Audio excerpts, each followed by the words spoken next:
বালক নাম রাখে ঠাকুর ও রাখাল, সুবল রাখিল নাম ঠাকুর কানাই,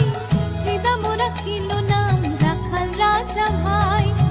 ননী ছোড়া নাম রাখে যতে গোপিনী, কালো সোনা নাম রাখে রাধা বিনোদিনী, উপজা রাখিল নাম পতিত পাবন হরি, চন্দ্রাবলী নাম